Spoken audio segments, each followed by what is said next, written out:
राज्याच्या कमाल तापमानामध्ये आता वाढ होते आणि राज्यामध्ये तापमान साधारण 37 अंशांच्या घरात पोहोचणार असून सातारा, अकोला, अमरावती, ब्रह्मपुरी, चंद्रपूर, गडचिरोली, नागपूर, वर्ध्यामध्ये पारा 35शी पार जाण्याची शक्यता आहे। कोल्हापुरात उच्चांकी 37.3 अंश सेल्सिअस तापमानाची नोंद झालेली आहे, तर निफाडमध्ये नीचांकी 7.2 अंश सेल्सिअस तापमानाची नोंद झाली आहे।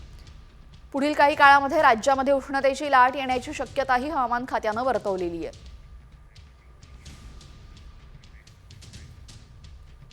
राज्याच्या कमाल तापमानामध्ये आता वाढ होते आणि राज्यामध्ये तापमान साधारण 37 अंशांच्या घरात पोहोचणार असून सातारा, अकोला, अमरावती, ब्रह्मपुरी, चंद्रपूर, गडचिरोली, नागपूर, वर्ध्यामध्ये पारा 35शी पार जाण्याची शक्यता आहे। कोल्हापुरात उच्चांकी 37.3 अंश सेल्सिअस तापमानाची नोंद झालेली आहे, तर निफाडमध्ये नीचांकी 7.2 अंश सेल्सिअस तापमानाची नोंद झाली आहे। पुढील काही काळामध्ये राज्यामध्ये उष्णतेची लाट येण्याची शक्यताही हवामान खात्याने वर्तवलेली आहे।